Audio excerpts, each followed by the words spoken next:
All right. Hello and welcome to the TechGeek virtual panel discussion on She Leads Women Driving Technology Industry. First of all, I would like to wish all the lovely ladies a very happy Women's Day. In the last few years, the coming together of industry, academia, government to accelerate inclusive participation of women in the workplace has been really encouraging. Today, we are seeing women pursuing long-term careers in technology, driving innovation for the industry. There is wider recognition of the fact that true gender parity is the key to thriving economies and societies. Technology companies are more aware than ever that a diverse workforce and inclusive culture are not just critical to their evolution, but are the driving forces of their growth. With all this in place, the term women in tech isn't limited to coding or developing software. With so many cutting edge technologies being introduced and used in the market, women in tech industry have actively been a part of the technological ecosystem now. Despite the statistical facts on gender bias, unequal pay, distinguished opportunities, women have always been on the top of their games. Today, it's my pleasure to have some of the leading ladies from the tech and the healthcare industry on the forum to discuss their inspirational success stories with us. So let me introduce them to all of you. We have Nandini Sabnagam from Fujitsu, who is the head of service integration, global services lines, hubs, and portfolios. We have Sheena Mohri, who is the vice president at Dell Digital and APJ CIO leader at Dell Technologies. We have Vidya Dhutalaru, who is the director of engineering from Uber. We have Geeta Manjunath, who is the founder, CEO, and CTO from Niramai. We have Resha Kokshan, who is the vice president healthcare at Barco APAC. We have Rekha Vijay Lakshmi, senior vice president global client delivery emphasis, and Romita Ghosh, who is the founder and CEO of Admirus and iHealth Tech Private Limited. Welcome to the panel, all of you. Thank you so much for being a part of the discussion today. And it's absolutely a pleasure to have all of you on the forum. Thank you so much for being a part of this. So, the normal conversation on a Women's Day has been all about, focusing on the differences and talking about equality at workplaces. This year, we would like to present things a little differently and talk about choices and challenges that would help each one of us grow exponentially. Because as women leaders, we've chosen to challenge the instincts and be who we are today. So to start with, I will have my first question for Nandini. And Nandini, my first question to you today is that, you've shuffled between the hardware and the software industry from the very beginning. And I would want to know that how was this entire job for you? Was this tough? Was this really easy? How was it, entirely for you? How did it turn out? So, good morning, and thank you for this opportunity to participate in this panel. It's a pleasure being here with such esteemed fellow colleagues from the industry here. So, with respect to your question, Sukruti, actually, I don't think it was a conscious thought of whether it was a challenge or it was easy. Just happened naturally in the course of my career progressions. Manufacturing was where I started out my career, and IT space was something I stumbled into fairly early on in my career, and both continue to be areas of interest and passion for me. So I just choose to pick up a role that becomes available, that excites me, and that's how it has been. So was it a challenge? No. Was every step a planned step? No as well. So I guess you could say that I have been more of a career risk taker. I just go with where my heart is and have just followed my instincts. Amazing. I'm so glad to have you here, that Nandini. And normally, the person has so many things to share and talk about the challenges, but I'm so glad that you've come through both the entire shuffling path so easily, and it was a conscious decision that you took in your life. Thank you so much for that. I'd move to Shinam. Shinam, you were one of those leaders who started your career in the era where the STEM careers weren't very much encouraged for women as per the time. So I would want to know that since you've been in the industry for such a long time, we have talked about the ground realities that exist around the biases, the terminology that we talk about as a glass ceiling that exists.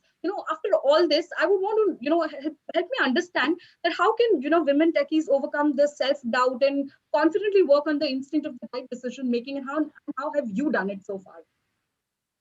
So I'm going to actually take you back to the time that I first met my husband, right? And it was June of 1993, long back. But he came home and we were discussing some things which were important to us. One of the things that I told him was that I would work till the time I wanted to work. Yeah, you would not tell me when to stop, and you would not tell me if I wanted to stop, you would not tell me that you have to continue. So the decision to work is mine, right? And I think the clarity in thought process was very, very important, that this is my career, and I would state it very, very clearly to my partner, and ensure that that is clear. Glass ceilings, in my opinion, are in our minds, right? And these are biases that we carry ourselves. Can I do it or can I not do it? Is something that I have to decide, right? If you look at the stages that a woman goes through in her career, you start off, you're fresh, you're young, you're energetic, you do everything that somebody else is doing, who's joined with you. There's really no glass ceiling at that time. When does this glass ceiling actually start to come? It starts to come when you get married. Then you have to think about other things. You have all of the social dilemma around you that you have to face and you have to encounter, and then you start to think, is should I do it, can I do it, those kind of things. Then the next stage comes, you become a mother for the first time, the second time, and suddenly the demands on your time are so high, and the priorities take over. So my advice to women would be, decide every time, at every juncture, at every crossroad, what is important to you, take that priority, and then follow that priority happily, right? If you do that happily, life is a zero sum game, it'll come back. Each one of us, I'm sure, on this panel itself, have taken steps back, come forward, steps back, come forward, and ensure that life proceeds ahead and we are all happy about it. Glass ceilings exist, right? But they exist, in my opinion, more in our own minds than in somebody else's minds. Okay. If I put out an application for a director, right? I just put out an application for a director. I had 2 women apply, and I had 50 men apply for that position, right? Why? Right? I wanted to hire a woman. I finally did, thankfully for that. But why do we not hesitate to apply to positions? I just don't understand that. Right? So that's, in my opinion, it's here. Break it off is my advice. Lovely. Thank you so much for that, Srinam. Vidya, we've moved to you, and I would want to know from you that from being the first employee of your team to leading the entire team now, which is like of more than 70 plus in altogether in Uber, how has been the journey so far? What are the major tech implementations you've worked on so far, and how has been the growth? Thank you, Sukriti, and thank you to all of the panelists. It's an honor and a pleasure to share the stage with you folks. Happy Women's Day to all of you. Going back to my journey, I joined Uber in August of 2018. This was essentially, and I was the first engineer on the team, primarily to build out a team that would handle our core customer care platform. We call this team Customer Obsession. There was a team already in San Francisco working on a bunch of initiatives related to this particular overall project, but we wanted to hire and really grow the team in Bangalore. So this was, like my esteemed panelists have said, this was a challenge. This was a risk I was taking, in the sense I hadn't necessarily grown teams at that scale before, but I took it on. I took it on because I felt that this would be an opportunity to not just challenge myself and get myself out of the comfort zone, but also really to be able to make an impact to end customers, right? Riders, drivers, eaters, etc. At Uber. So I was very excited about it. So my journey overall has been a phenomenal one. Took a lot of effort, obviously, to drive, building out a full stack team, getting the team evolution goes through stages. You build, you get going, you start to implement. over time, you develop the muscle for execution, you develop the muscle for, then eventually you develop the muscle for innovation. And it's been very rewarding, I would say, to see that journey come through. About 13, 14 months into the role, I actually then took on the global engineering team. This was basically included the team in San Francisco as well, and that has been the next sort of challenge and step that I have taken. So overall, I think it's been a really amazing experience over the last 2.5 years that I've been here. I've worked with extremely talented people who are driven by the mission, and that keeps me going. Right, that keeps me motivated. That keeps me feeling pumped about what we do and what we implement every day. I think in terms of innovations, a lot of really good innovations have actually come out of the Bangalore team specifically. The overall team has delivered phenomenal things, but I'll talk about a couple of things that the Bangalore team has done, maybe because it's a little bit more relevant to the audience. So for example, as delivery picked up pace over the last year, when the ride-sharing business, took a back seat because of all of the pandemic and the lockdowns, the Bangalore team has been driving significant amount of growth as part of the Eats and delivery business globally by actually looking at our overall support contacts and then automating a lot of that, right? Essentially giving customers the ability to resolve whatever issues they might have in an automated fashion without having to rely on human beings, agents to do it, has enabled like better quality of service.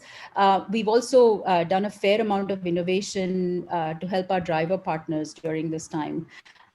Just to ensure their overall safety, because our partner Seva Kendras, where drivers typically used to go to resolve a bunch of issues, were closed, and so we needed to make sure that we provided them the same level of support, and that has led to a lot of virtualization as part of the support, and we've been able to ensure not just the fact that their needs are met, but that is done in a very, very safe manner, right? They're not expected to come physically to a location. So there's been a fair amount of innovation. These are two examples, but yeah, it's been quite a challenge and really a very rewarding experience to be part of this team and this initiative. Wonderful, wonderful, Vidya. And I'm sure that you're now enjoying the leadership position wherein you have so many people under you and you're guiding them actually and help them do things in a more professional, in a more matured manner and help them in the decision-making part as well. We'd move to Geeta. Geeta, you founded Niramai in 2016 when two of your close family members were diagnosed with cancer. Tell us what made you pursue this combination of healthcare and technology, and how did you come across this whole idea of innovation? Yeah, good afternoon, good evening, good morning, good night, wherever you are listening from. And a very, very happy Wednesday, and it's a pleasure to be part of the panel. And so Pradeep, I've always followed my heart instead of head. That's the problem, or that's the best part of my life. For example, when I was, almost 15 years, quote unquote, experienced in innovation and leading projects which are innovative in Hewlett-Packard Labs, I decided to do my PhD as a side, go back to school after 15 years of work, went back and did my PhD in a completely different topic like AI, which was like not there in my earlier, like when I did my master's. So then again, after about 25 years, I jumped off a very, very, what people call cushy job, at Hewlett-Packard. I was head of data analytics at Xerox for India and also working as a lab director globally. I just said, I'm going to quit, and I jump off the cliff in some sense for doing the startup. All this has been possible for two things, just follow the passion, what you really love the most, go ahead and do it. So particularly in terms of starting off Niramai, yeah, I was heading analytics research at Xerox Research, and with a wonderful team of researchers, mentoring them to do something that's useful to the business, useful to the global business, right? Particularly for the Europe and European market. Basically, Xerox is mostly in there, and also we kind of I had a small budget which was more like exploratory in nature, right? So in this we were trying to do something for the emerging market, like can we come up with some new products for this and so on and so forth. and working with doctors, working with the educationalists to actually bring something in education and several other fields. That's when, as you also pointed out, yes, two of my cousin sisters, a little far, got detected with breast cancer. And that's when I started reading about this disease. Still then, like breast cancer was like, it's not going to come to anybody around me. That's the type of like somebody got, right? That's how it was. Of course, it's a big problem. But when I started reading about it, I was like shocked to see about 600,000 women dying every year for this disease globally. And 90,000 of them right in India. I mean, it was like crazy because every alternate lady who is detected with breast cancer is dying. All because there is no test for early detection. Women really wait till there is a 25 millimeter lump before they come to a doctor. There is no screening program. It was like crazy. And it's not just that my cousin, I lost her when she was just 40.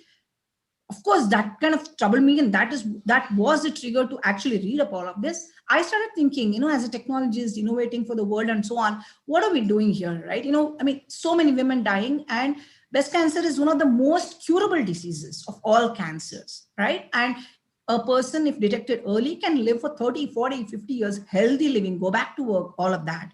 And here we are losing all of these. So that kind of made me decide that, let's do a small project. So we did a small project, and then I thought we have some new ideas. So basically, just one liner, as an entrepreneur, always you sell your idea. So essentially, we measure the temperature variations on the chest and use AI solution that we have developed to detect whether there is an abnormality, where is the abnormality, what is the probability that it is actually malignant, and how often. I mean, you can do that every year because it's completely safe, just measuring the temperature, right?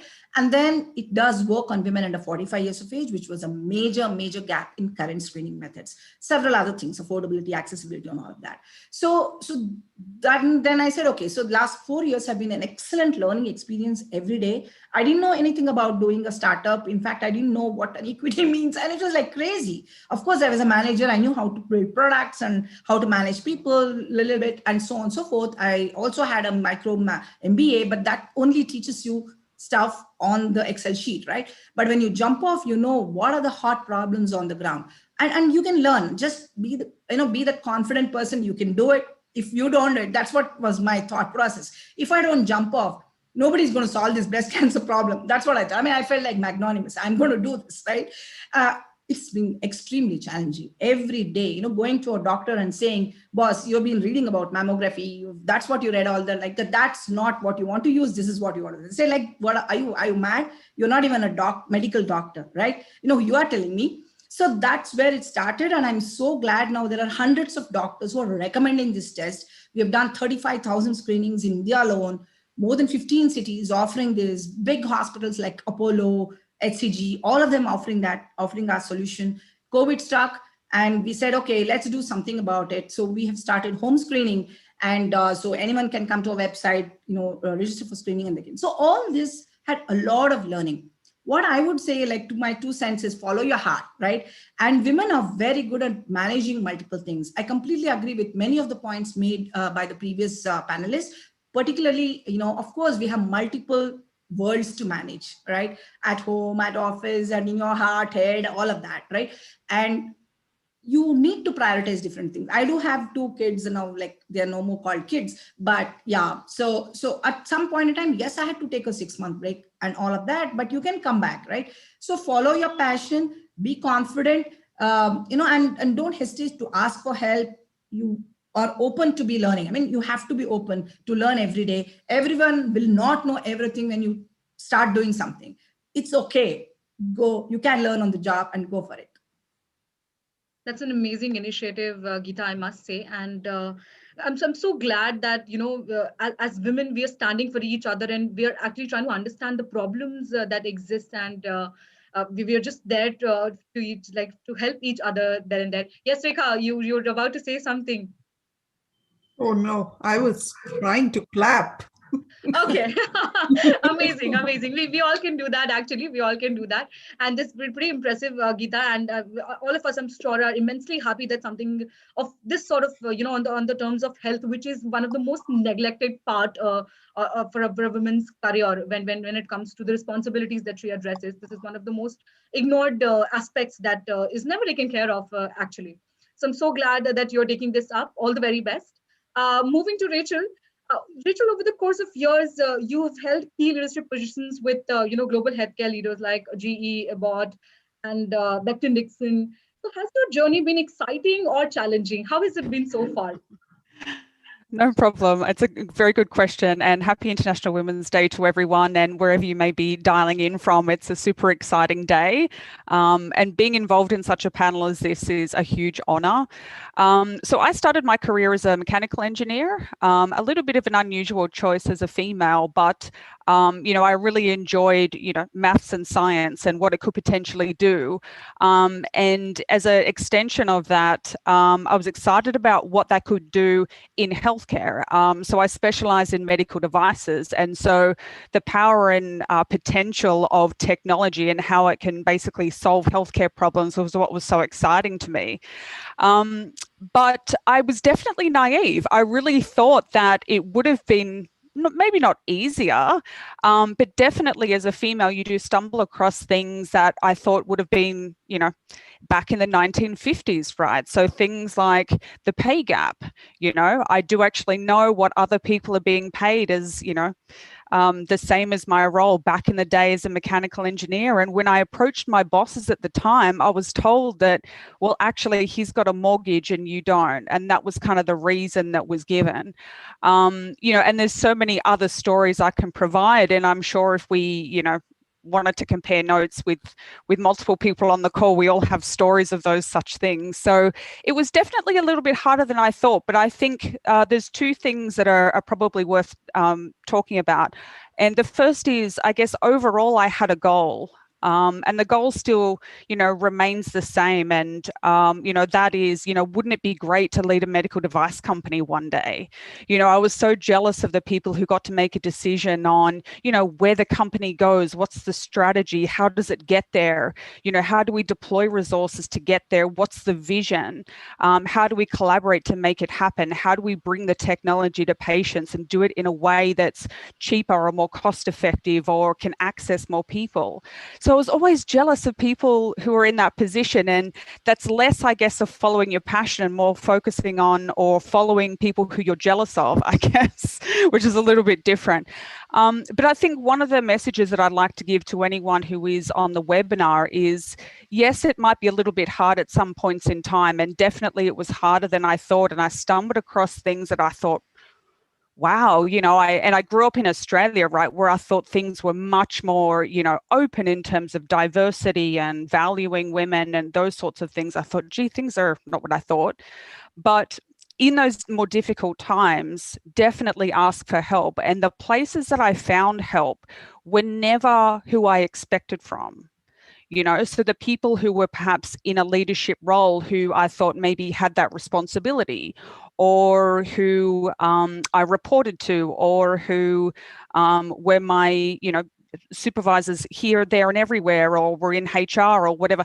I never found it in the places I thought I would. And it was people who, were quite different to my current company or, the places that I would normally look. And so my challenge to everyone is definitely reach far and wide, most unusual of places. And there's some people out there who just champion and see your value when sometimes you don't, and when so many people also don't. And it's hard to sometimes not believe what they're saying. And so the challenge to everyone I have on the call, and then also my fellow panelists, is let's blow up other people's inboxes. All other women on this call and those who are listening, let's ask for help. Let's talk. Let's discuss things. Let's ask for help for those, to our fellow women, right? And then when you're in a position where someone's asking you of help, let's return that favor. So what that does is it creates this background lattice or structure that becomes really strong, that supports all women ongoing, right? And that's how we change, how diversity happens in whatever field that we might be in, because you just never know where you might find help, and passing that favor on is really important. So to answer your question directly, it was harder than I thought, but you can find help in the most unusual of places, and that is what, brings you forward and takes you forward to help you pursuing your passions and your goals. That's a wonderful thought, Rachel. I must say that, very few of us actually think, and normally we hesitate to even go and ask for a little favor or even the tiniest of the things at workplaces, right? So exactly. And so just again, my inbox is empty on LinkedIn. I wonder how many other people on, this call or who are listening, if their inbox is empty, let's change that. Let's have the discussions. And when people reach out, please answer, please help with whatever you can. I'm sure. And I hope once we're done with this discussion, your inbox and others' inbox will also be. That's the challenge. That's the challenge for everyone on the call. I'm very certain. Thank you so much for that, Rachel. We'll move to Rekha now. Rekha, prior to moving to US, you were the technical lead at the Indian Space Research Organization for over 10 years, during which you worked on the state-of-the-art telemetry systems for satellite launch vehicles and ground stations. Can you please elaborate on that experience and during that stint, and how was it about? Because that is one section, I should say, which is still underrated for women, right? Well, actually, when I joined ISRO in 1990, there was a significant number of people. I am a electronics and communication engineer, and I joined the microwave lab there. Prior to that, I had worked a year in SAIL, Steel Authority. That was, I would say, a place where there were very few women. In the steel plant that I worked, there were 2 women engineers. The plant had 7,000 people. So compared to that, when I came to ISRO, it was there was significant number of women, especially in the starting stages. For instance, in the lab that I worked, where it changes in ISRO is as you grow into the higher echelons. However, the climate in ISRO even heard. And there were leaders, Kalam sir used to visit. Kalam sir is the most visible person to say. He used to visit quite a bit, but there were others too. ASR Dev and MSR Dev, others, and Madan Nair sir. A lot of people who used to be visible to us as role models in leadership. For instance, owning your decision is something that ISRO taught me, and which I carry to this day. Sometimes decisions will go wrong. That's okay. You can take risks. You can take decisions as long as you own your successes as well as your failures. In those days, in R&D, it's often, you go wrong. When you go wrong, that's also a learning. And that's the spirit in which research is to be done. That's the spirit in which research is undertaken everywhere. When Geeta talks about entrepreneurship, I think of research. It's the same thing. You're navigating a field where no one has traveled before. The other thing of value that ISRO teaches, which everyone in ISRO carries through, is the power of diverse teams. It's not about gender. There it's more about function.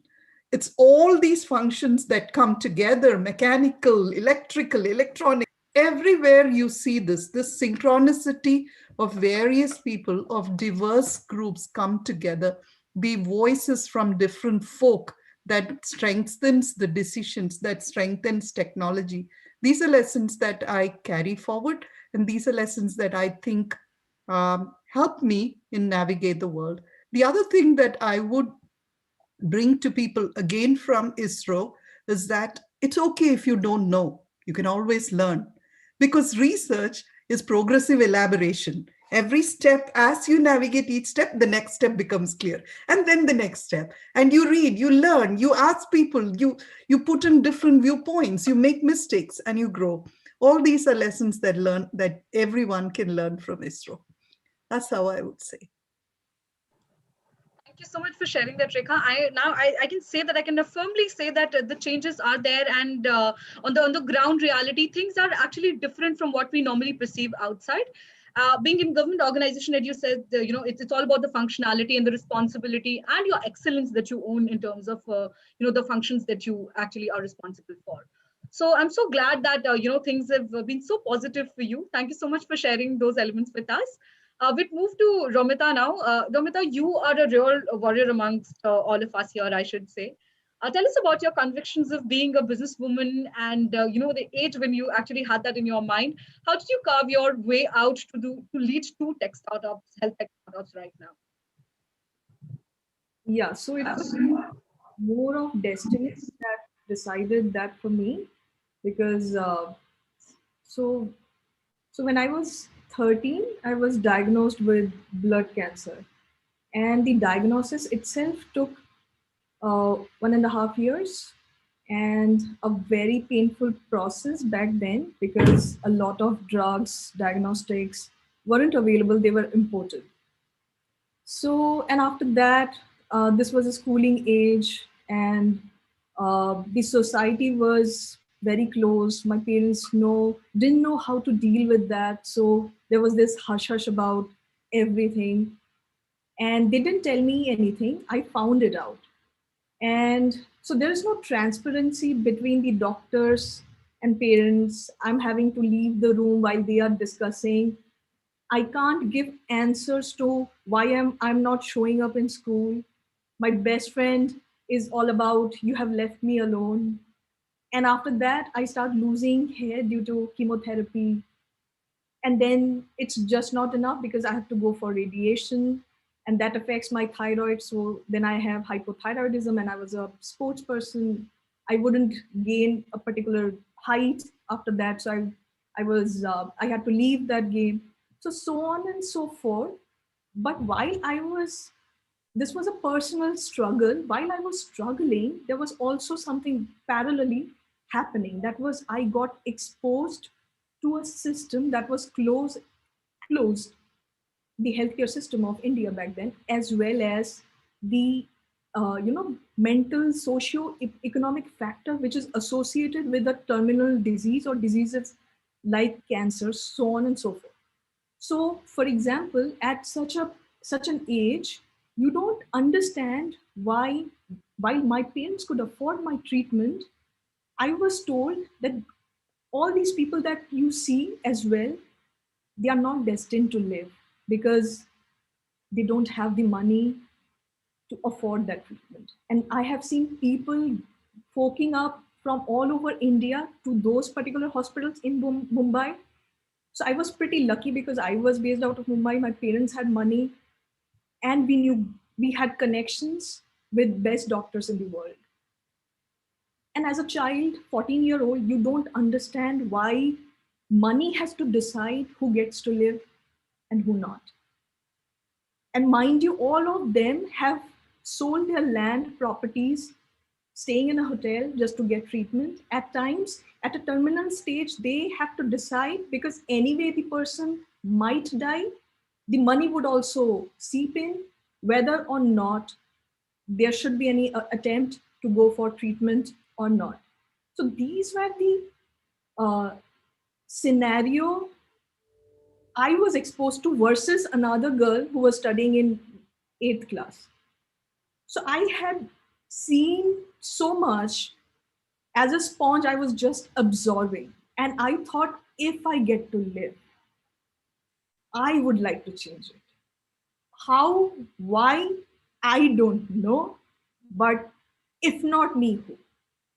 And as a child, you do not understand, which is a great thing, that there would be challenges and nobody tells you can't, because it's very, very internal. I wouldn't be speaking about it.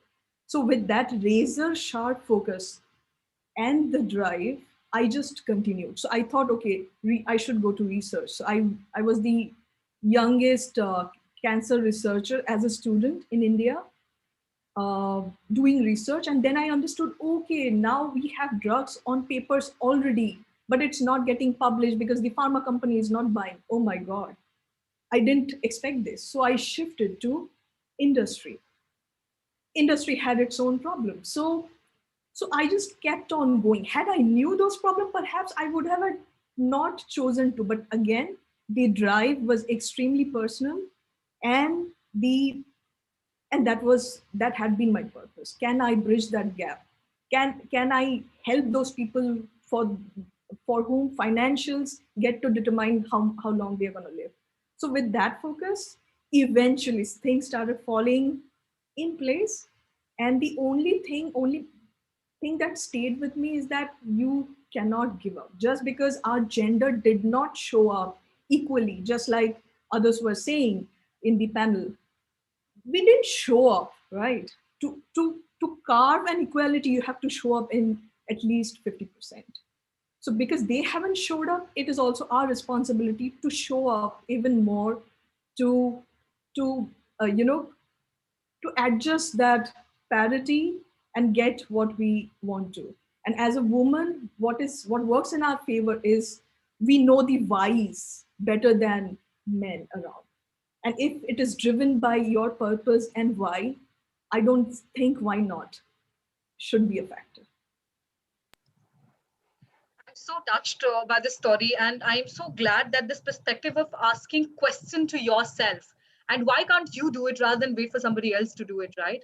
And once you know that whole healing process comes in, and once you're able to survive, I'm sure you have that encouragement for others also, that you can motivate others and let them be a part of that survival journey as well. Wonderful, Ramita. Thank you so much for sharing that, and I'm so glad others are also cheering up for you. We've Srinam, we've Rekha, we've Geeta, all of them are cheering up for you. Thank you so much for sharing that. We just move to the innovation part of our conversation now. I would want to know from each one of you that what are the major technological innovations that each one of us worked on amid the COVID-19 past like almost 1 year. So we'd want to start with you, Shinam, and understand that what have you worked on? What new have you worked on? In the last 1 year? Yes. So a couple of things. One was the entire concept of of working with, and I'm assuming you're asking about how we've leveraged technology for social good. Yes. Right. So so one was, we created a system where we actually converted a book into a braille language, right? So how do you automate that? So we were working with an NGO called Mitra Jyoti, and we figured out from Mitra Jyoti that for them to convert a small book into something that our visually impaired friends could possibly read takes about 13 to 14 days, and that's a hugely laborious process.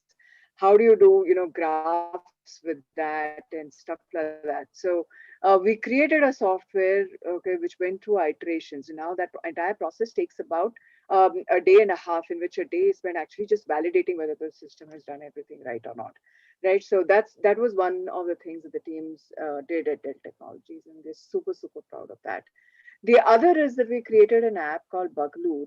That was again with a couple of NGOs, which was really at the time that our workers were migrating back to their villages, right?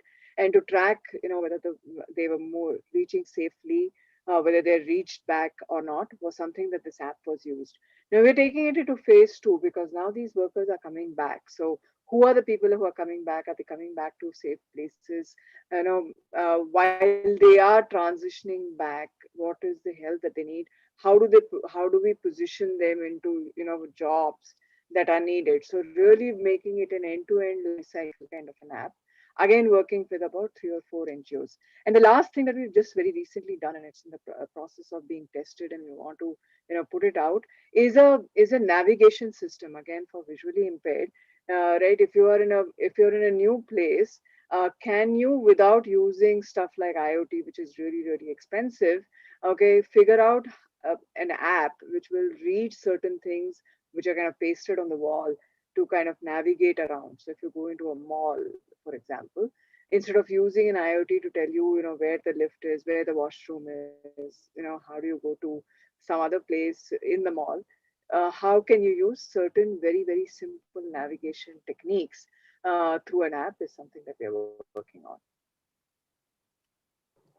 Thank you so much for those elements, Shinam. Rachel, we would want to know from you, a lot of decision making has been there amid the COVID-19 pandemic from Barco. Could you please elaborate on those lines?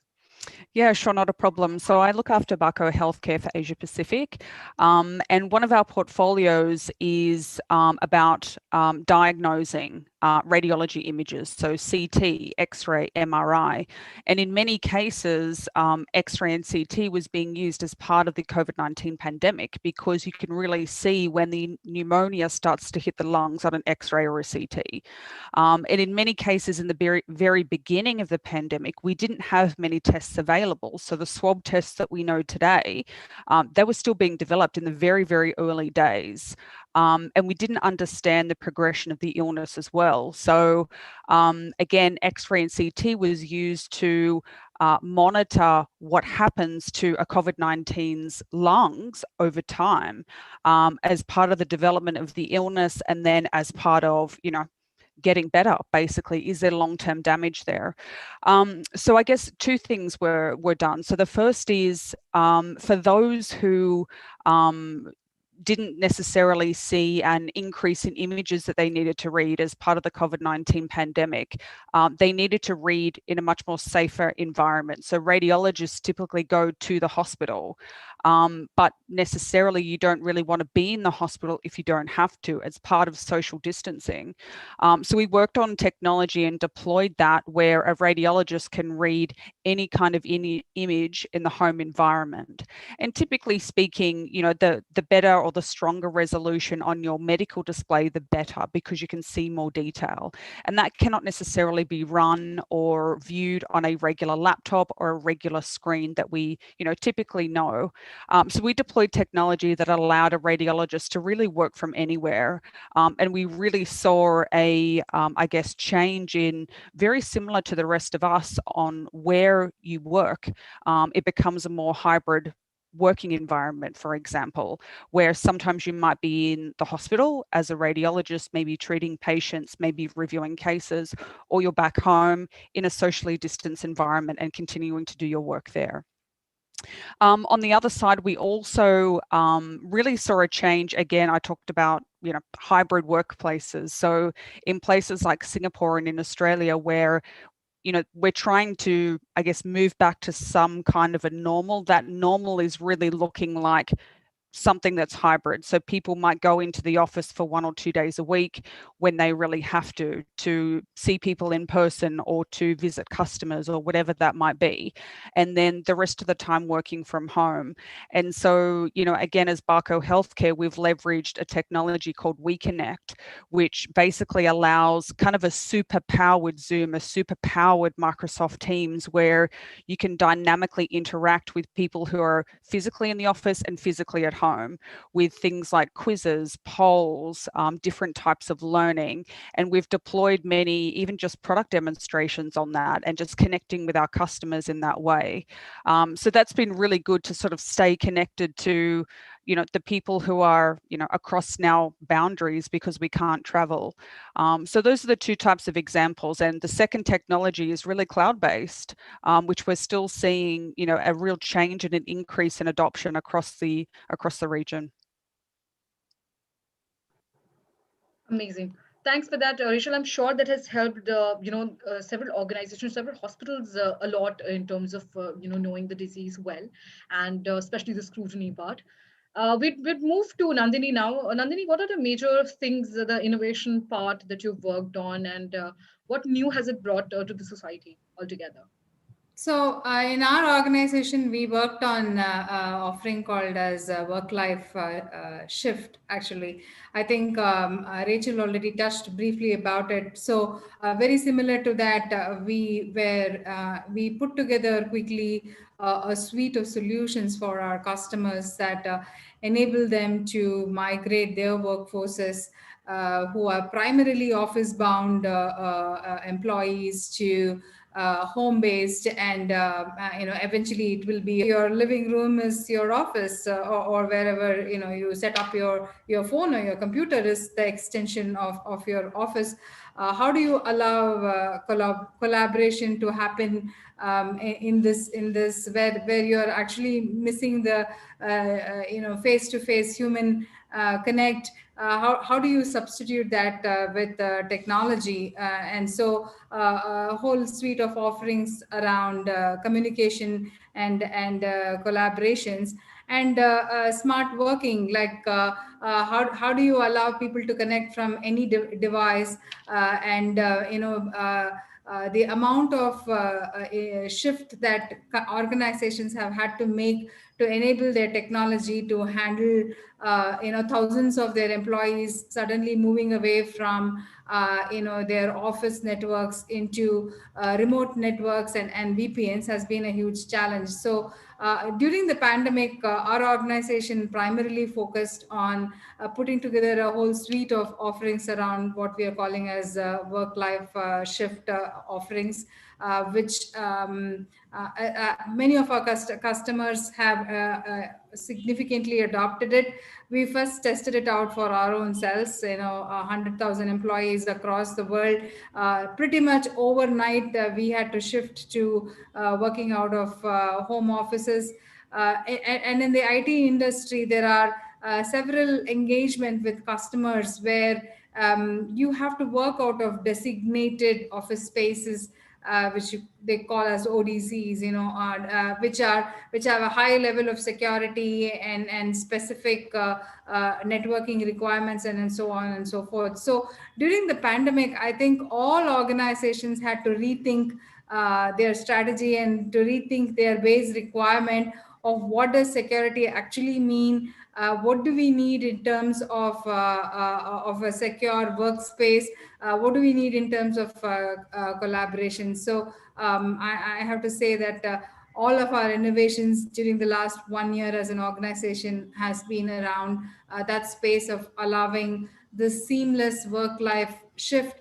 And I think moving forward, I think Rachel also mentioned this, as we are slowly beginning to come back to the offices, both us as well as our customers, it's not going to be 100% back to the office anytime soon. It is going to be hybrid. So then how do you cater for people who are working from home today but would need to go into the office tomorrow? How do they carry their workspace seamlessly from one to the other without losing product home and your work deadlines at home, especially for women employees? I think that has already been touched upon. I would move to the next question that I have. Rekha, I would want to know from you that, the latest technology, the futuristic technologies that we talk about, artificial intelligence, machine learning, big data, these are career opportunities that can be equally, explored by men and women both. But give us certain tips onto how this can be actually used as a magic wand for women in tech, and they can choose several opportunities, and what are the skills that they can look at? So we have to view it in two different ways. That is, one is for how women can become valued in this space. Now, if you look at as a person who hires in this space, I will say that there is a dearth of resources with this skill. Men, women, doesn't really matter. So there is a demand. There is a demand supply gap. So if women can bring up their skills in these areas, there is opportunity waiting for them. And let us, from my perspective, whether it is in AI, machine language, data science, or even just data, there is a skill gap where women can learn and find opportunities.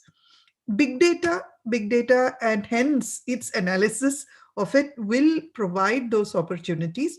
And I will also say that women are in some ways specially skilled in this area. Let me explain a little bit. Data is data. It's not information. It is meaningful only if you can convert it into insights. While big data does give analytical insights, there is a certain view now that big data has to be coupled with what is called thick data, which is a thin slice of meaningful data, which will give us better insights. Otherwise, the results are not applicable to end or important cases. For this, data with empathy is a movement that is finding popularity.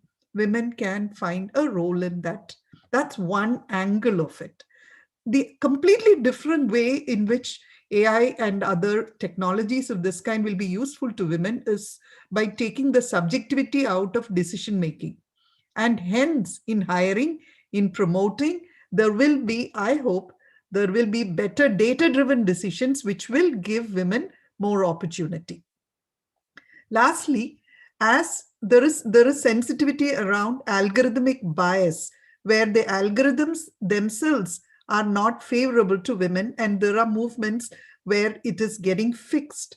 As it gets fixed, data and AI can be used that will provide a rich repertoire of information which can be used in training men and women against implicit bias, unconscious bias, and in semantics that are used in the workspace. Quite a lot of improvements are coming in place based on this. Lastly, somebody mentioned IoT recently. So I would say that AI coupled with IoT, I mean, in wearable devices are pretty common, but not just that.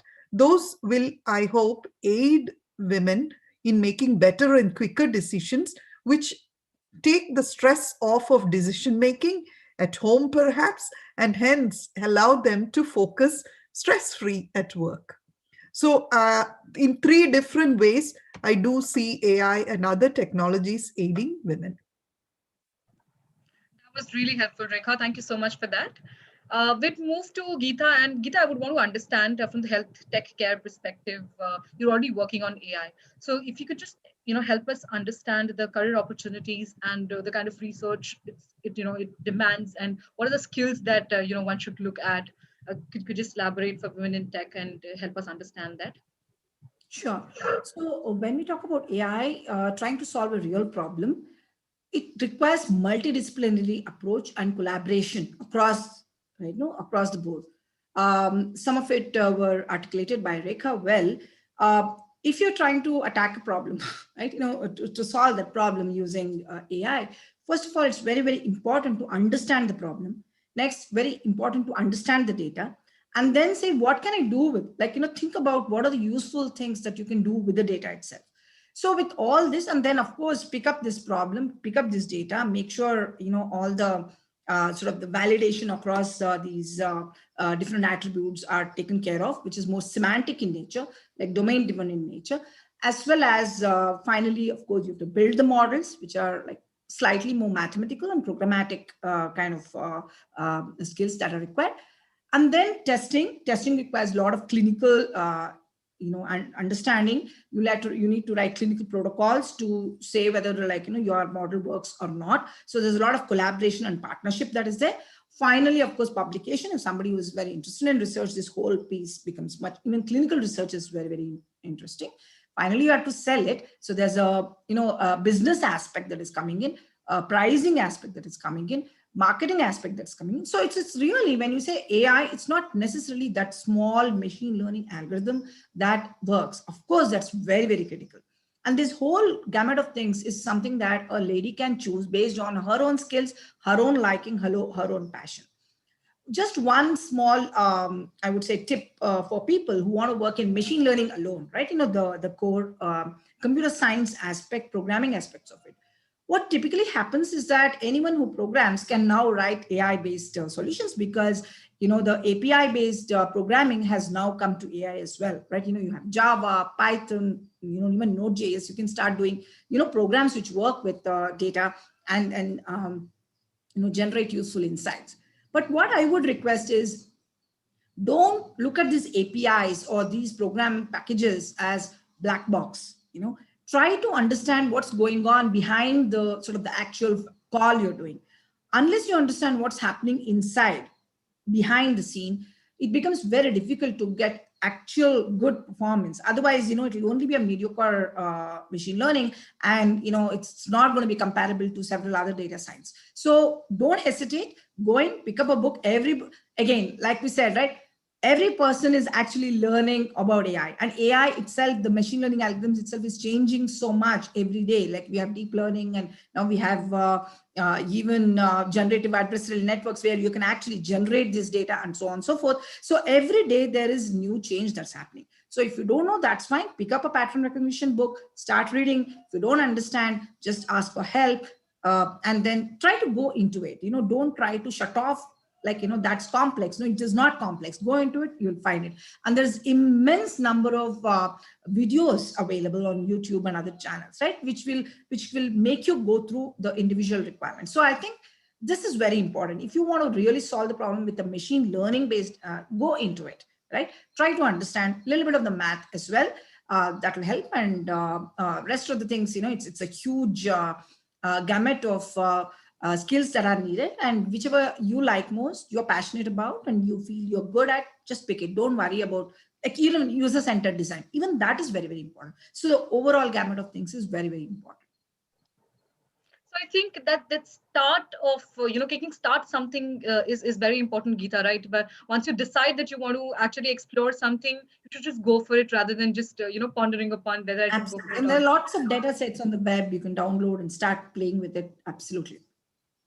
Right, Lisa. Thank you so much for that. Vidya, we'd move to you, and I would want you to help us understand this whole, the part of technology that is being used, and how can women in tech, who's, especially the aspirants, can actually utilize once they are, diving into the industry, and they can explore and master their skills on. Specifically with respect to AI, or in general. I would want you to know from machine learning and big data point of view. Yeah, no, I think it was actually summed up beautifully by both Rekha and Geeta, right?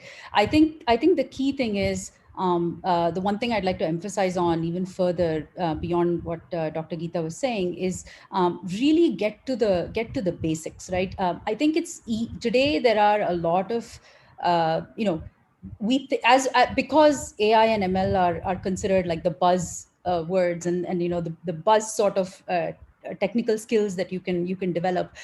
You also see a lot of people wanting to pick those things up, and I think they do that, right? They do that. But for anybody to get to the next level, I think it's really, really important to go back to the basics, because remember, all of these algorithms did not exist, even 10 years ago, right? 15 years ago.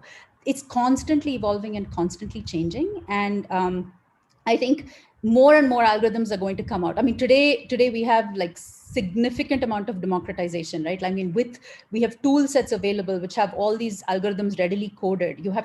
But you have to understand the knack and the intuition of applying the right problem or trying to solve the right problem with the data, and then being able to extract the right set of data features, for example, to be able to solve that problem. For that comes with practice, that comes with understanding the basics, and I think going back to that enables you to really prepare yourself for the future, right? I think as I take a step back and think and look at the rapid pace of innovation that we've had, over the last several years, and it's only picking up pace.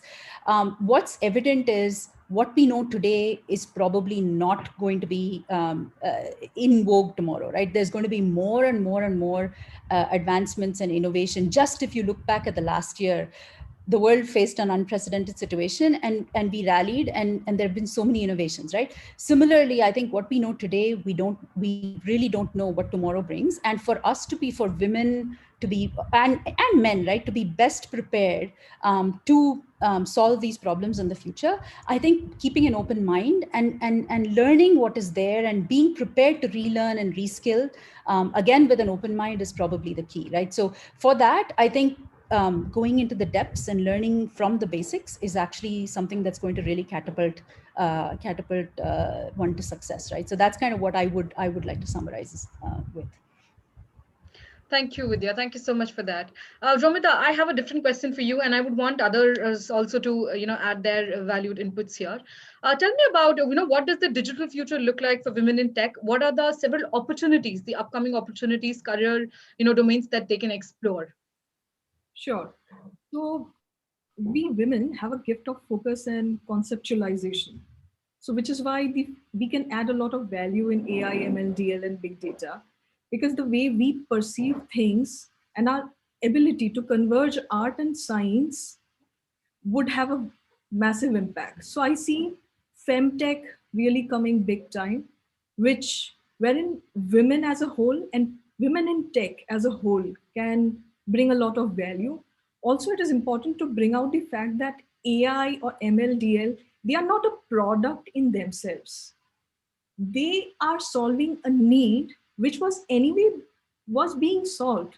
We just have to see them as enablers to solve what conventional systems were solving. So they are adding to a system. We have to see the basic functions. So if we don't forget the need, what is the need and how it is to be solved, how can we use tech to better that process? That's the way of seeing it differently than seeing that in a standalone format. So femtech, robotic process automation would be the next big thing, wherein women as a whole can add a lot of value, including architecturing in the AI as well as IoT. Wonderful. Thank you so much for that. Sriram, your inputs here, please. I think a lot has already been said, and there is really not too much to be said. But I think I kind of align with the thought process that we bring in a lot of art, right? And STEM really to STEAM, where we bring in the A component of the art to the entire thing, is where we can make a huge amount of difference. The other one is the entire concept of empathy, right? I think with high EI, the empathy quotient that we bring into the analytics of data is something that we need to leverage. We have all heard about the biases that some of the data engines today have, and it's very applicable because of who is writing those engines, right? And therefore managing that becomes a little bit more there. But some of the great stories that we've heard from other panelists is that we can think and we can dream, and if we spend maybe 5 minutes just by ourselves in some quiet time and think, okay, what do I want the world to look like? What key problems are being faced that what can I do about that potentially that really aligns to my passions? So again, before the inner critic within us starts to kind of attack, no, you can't do that, or no, someone else said women don't belong in technology, or I won't be supported as much as other people. Well, before that kind of kicks in, before that voice starts talking, let's think about what's that overall goal that you want to achieve, and what's your vision. As a business leader, what we look for when it comes to adopting a technology, we look at what is the market, what is the issue that it's trying to solve, is it affecting a lot of people, and then who would potentially pay for that solution, right? So those are the sorts of things that as a business we look at, and that becomes a business case for taking on that technology. So many of us might become entrepreneurs. Who as an investor would want to take on that technology or solution? These are the sorts of things that they look for. So again, I can only encourage everyone that's listening, don't be afraid to dream and have a vision. And as soon as some sort of critical challenge or whatever comes up, and ignore it. And if you don't have that strength to ignore it anymore, please ask for help, because there's a lot of us who are willing to. Thank you. Thank you. I'm sure the audience, would have listened to you, Rachel, and very, very insightful elements that you've shared. Thank you so much for that. Nandini, we'd move to you, and I would want to know from you that the career perspective on what does the digital future exactly looks like for women in tech. I think all of the panelists have already summarized many of the aspects from a technical standpoint, what to focus on and how to get there. I think the key message I would like to leave is to really focus on the mindset aspect of how do you build yourself technical career, or any career for that matter. Rachel said that there's always this naysayer voice in us where we feel the imposter syndrome. Often, I'm sure most of the panelists have had to deal with that multiple times in our careers and in our lives. So the advice that I would like to leave for the audience is that it's not just enough to dream, but it is important to chase after that dream, grasp it, and really pursue it, and focus on this aspect of continuously learning, because paradigms in the world are constantly changing. What we know today, we didn't know a year ago, and our world has changed for good. I'm going to say for good. Our world has changed for good in the last 1 year, and there will be these kind of things that are happening in our environment constantly. So the skill set, the mental skill sets required to be resilient through situations like this or challenges like this and come out shining. I think people need to focus on cultivating that aspect. That is the fundamental of it. It doesn't matter which technical stream you choose to pursue, or what kind of a career path you choose to pursue, but focusing on those fundamentals about your beliefs and your value systems, spending enough time introspecting about it, and investing time in learning and changing. I think that's what I would like to leave as the message for the audience. Thank you so much. We're in time, and I would want all of you to share your closing remarks for the session.